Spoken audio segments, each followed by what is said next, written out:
हाँ तो बच्चों, जैसा कि हम लोग इस समय स्टेट ऑफ मैटर डिस्कस कर रहे हैं एंड स्टेट ऑफ मैटर में अब तक हम लोगों ने स्टेट ऑफ मैटर को इफ़ेक्ट करने वाले जो मेन फैक्टर हैं या दो मेन फैक्टर हैं उनको हमने पढ़ लिया है। अब तक हमने देखा है कि स्टेट ऑफ मैटर को अफेक्ट करने वाले दो फैक्टर हैं। पहला है inter molecular force of attraction and second है टेम्परेचर। तो हम लोगों ने इंटरमॉलिक्यूलर फोर्स पहले ही देखा है कि सबसे ज़्यादा होता है सॉलिड में। देन इसको हम लोग इंटरमॉलिक्यूलर फोर्स ऑफ अट्रैक्शन को शॉर्ट में लिख लेते हैं IMF। तो IMF को अगर हम लोग देखें तो ये सॉलिड में सबसे ज़्यादा है, देन लिक्विड में है और सबसे कम होता है गैसेज में। और टेम्परेचर, अब आप एक चीज़ देखिए कि सॉलिड में सबसे ज़्यादा इंटरमॉलिक्यूलर फोर्स है, लिक्विड में कम है और गैस में सबसे कम होता है। और टेम्परेचर जैसे जैसे हम इंक्रीज़ करते हैं, टेम्परेचर जैसे जैसे बढ़ाया जाता है, वैसे वैसे इंटरमॉलिक्यूलर फोर्स क्या होता है, वो कम होने लगता है क्योंकि काइनेटिक एनर्जी बढ़ जाती है। इसका ग्राफ हमने बताया है पिछले वाले डिस्कशन में, लेक्चर में ये हो चुका है, तो उसको रिपीट यहाँ पे डिस्कस करने की ज़रूरत नहीं है। आप उसको अगर नहीं देखे हैं तो देख करके फिर इस पार्ट को अगर देखें तो आपको ज़्यादा क्लियर हो जाएगा। और अब एक चीज़ ये है कि जैसे हम अगर रूम टेम्परेचर लेते हैं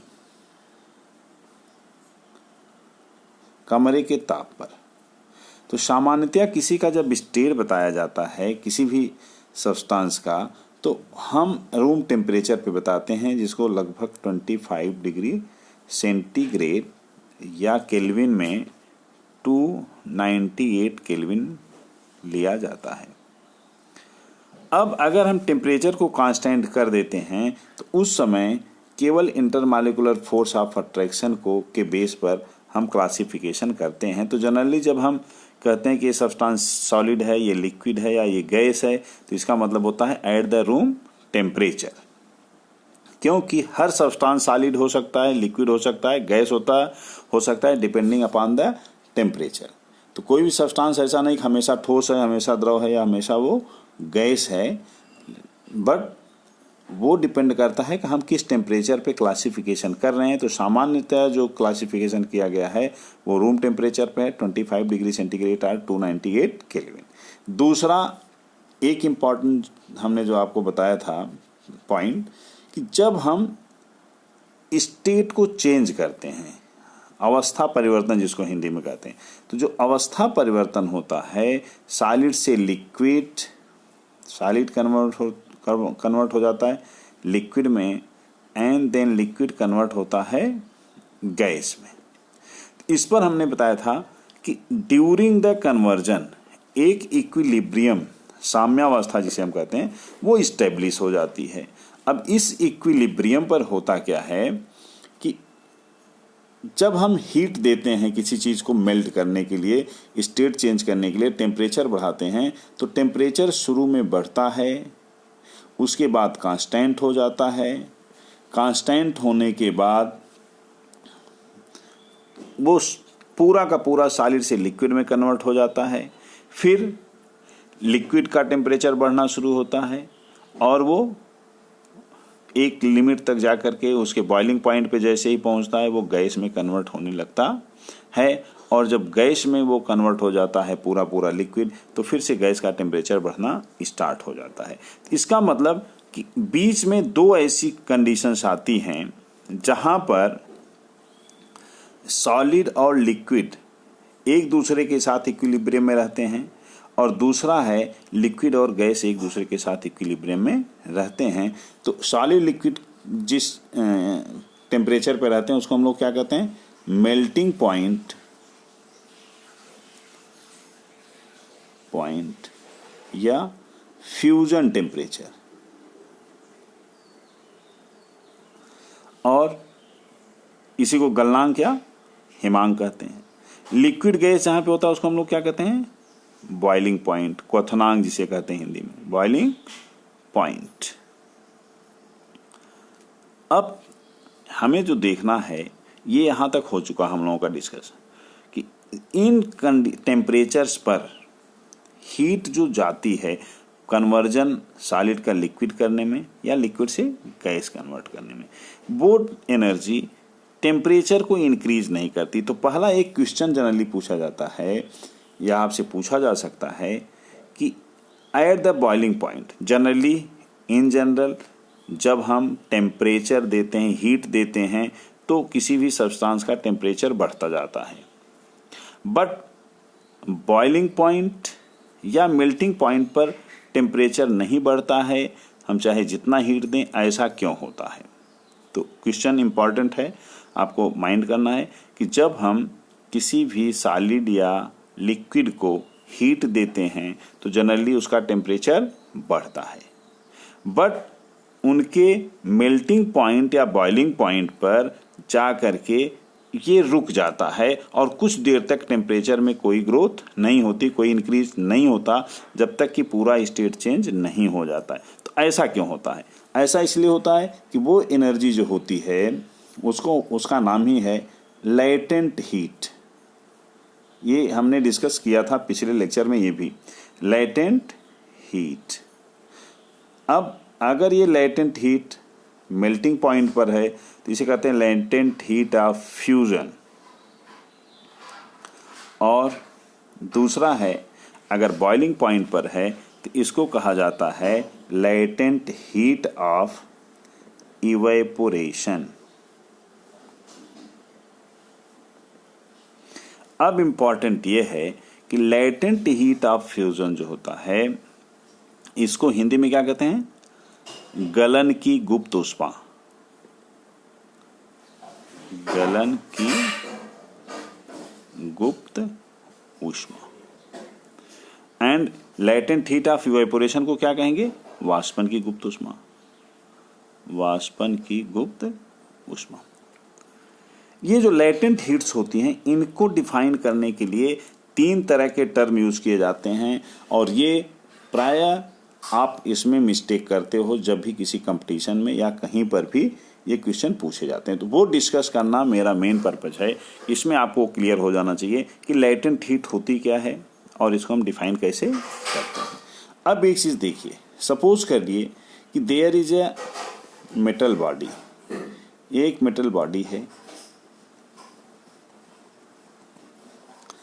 जो 5 kg है, या मेटल ना मान के आप इसको आइस मान लीजिए, ज़्यादा अच्छा है। This is the ice cube. 5 kg का कोई आइस क्यूब है, इसको हम कन्वर्ट करते हैं सॉलिड से लिक्विड में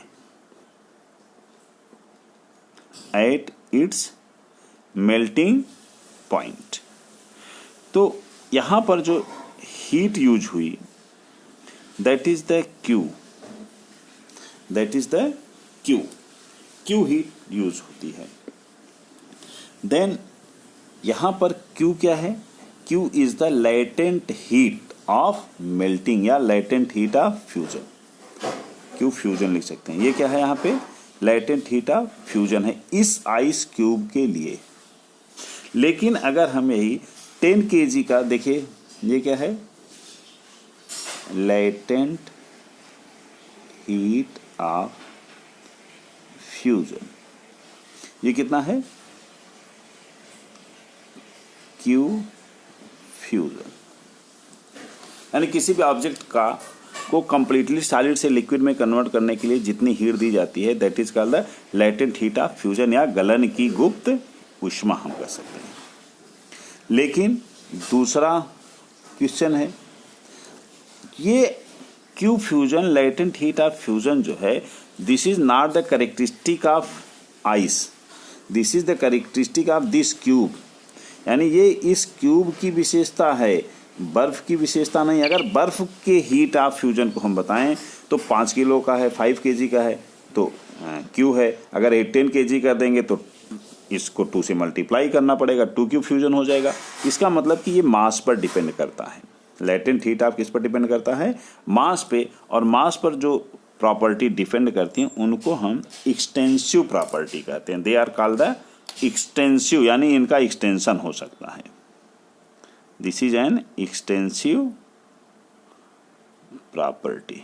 हिंदी में इसको विस्तीर्ण गुण कहते हैं, जिसका विस्तार हो सकता है।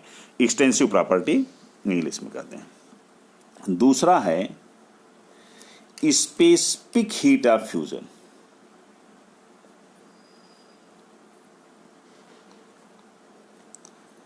स्पेसिफिक हीट ऑफ फ्यूजन जो होता है, एक्चुअली ये 1 केजी सब्सटेंस के लिए डिफाइन किया जाता है, ऑफ सब्सटेंस। तो अब आप देखिए इसको क्या किया गया, इसको बना दिया गया किसी भी सब्सटेंस का हमेशा ये फिक्स होता है। यानी इस आइस की विशेषता हो सकती है, अगर 1 केजी के लिए हम डिफाइन कर दें और उससे हम कितने भी केजी हो तो उसको निकाल सकते हैं। तो इसको स्पेसिफिक हीट ऑफ फ्यूजन को रिप्रेजेंट किया जाता है एल फ्यूजन से। तो then L fusion equal to क्या हुआ, ये हो गया Q अपॉन M, जहां पर M क्या है, M इज द मास। जैसे 5 केजी है तो 5 से हम डिफाइन कर देंगे। इस तरह से दूसरा टर्म जो यूज होता है वह है स्पेसिफिक हीट ऑफ फ्यूजन। और एक टर्म और यूज होता है जिसको हम कहते हैं molar heat of fusion. Molar heat, sorry यहां पे लेटेंट आप लगाते रहेंगे, specific latent heat and molar latent heat of fusion. Molar heat of fusion क्या है? मोलर हीट ऑफ फ्यूजन हमेशा 1 मोल ऑफ सब्सटेंस के लिए डिफाइन करते हैं हम लोग। इसको हम लोग डिफाइन जो करेंगे मोलर हीट ऑफ फ्यूजन को, इसे हम डिफाइन करते हैं फॉर 1 मोल ऑफ सब्सटेंस। और अगर मोलर मास को हम देखें, 1 मोल ऑफ सब्सटेंस का मास, मोलर मास जो है किसी भी सब्सटेंस का, ये m ग्राम है। जनरली मोलर मास को ग्राम में रिप्रेजेंट किया जाता है। ये क्या है? m ग्राम है। ऐसे में अगर हम और इसको रिप्रेजेंट करते हैं हम लोग molar latent heat of fusion को रिप्रेजेंट करेंगे डेल्टा H फ्यूजन से। तो आप देखिए डेल्टा H फ्यूजन जो होगा इसका फार्मूला क्या हो जाएगा? ये हो जाएगा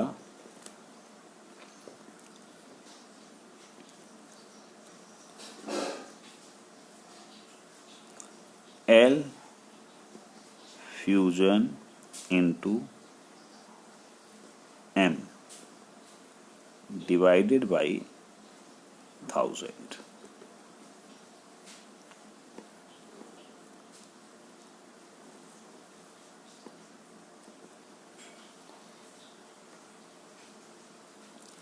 तो इस तरह से हम लोग देख सकते हैं कि इसको हम डिफाइन कर सकते हैं मोलर हीट ऑफ फ्यूजन को L fusion multiplied by M upon 1000 से। तो 3 हमने देखा। इसी तरह से लेटेंट हीट ऑफ इवेपोरेशन को हम देख सकते हैं। Latent heat of evaporation delta Q इवेप हो जाएगा। और स्पेसिफिक हीट ऑफ फ्यूजन को जब भी हमें लिखना होगा तो L फ्यूजन या फ्यूएस की जगह क्या लिख देंगे, वेपराइजेशन लिख दिया जाएगा। तो इस तरह से ये 3 फार्मूले हमें मिले। तीनों में डिफरेंस है। ये दोनों जो हैं इनको हम एक्सटेंसिव ना कह के इंटेंसिव प्रॉपर्टी कहते हैं। इंटेंसिव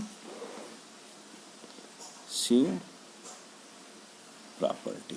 इस तरह से हम लोगों ने देखा कि सॉलिड्स के लिए 2 तरह की प्रॉपर्टीज होती हैं, जिनमें से पहली प्रॉपर्टी है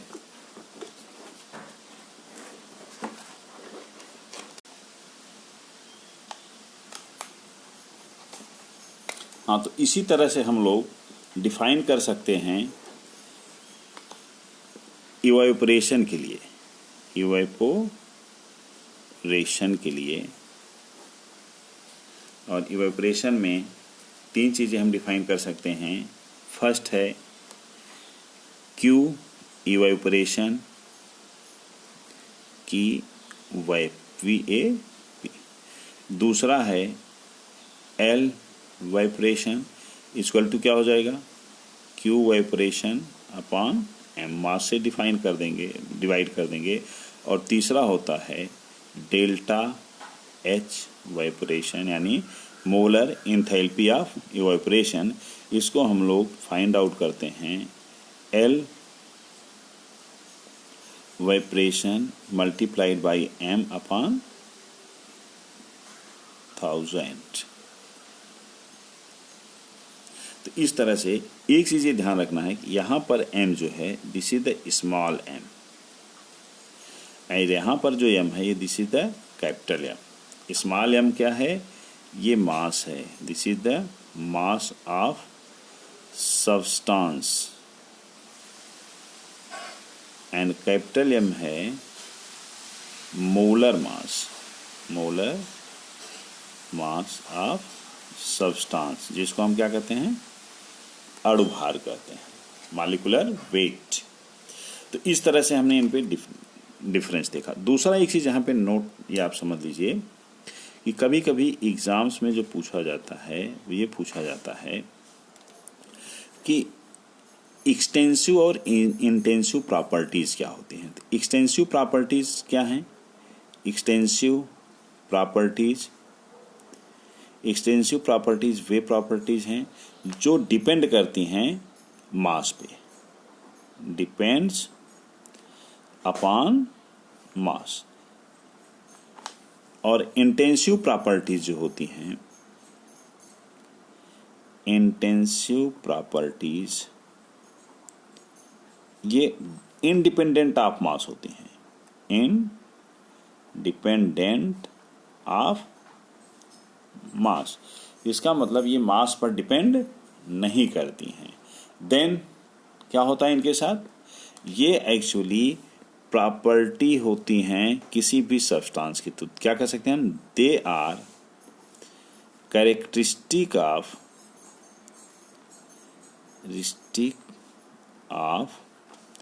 सब्सटेंस, ये उस पदार्थ की विशेषता होती है, इंटेंसिव प्रॉपर्टी। तो इन दोनों में डिफरेंस एक है, एक्सटेंसिव प्रॉपर्टी और इंटेंसिव प्रॉपर्टीज। तो आज अभी इतना ही, नेक्स्ट टर्न पे हम लोग फिर डिस्कस करेंगे आगे। धन्यवाद।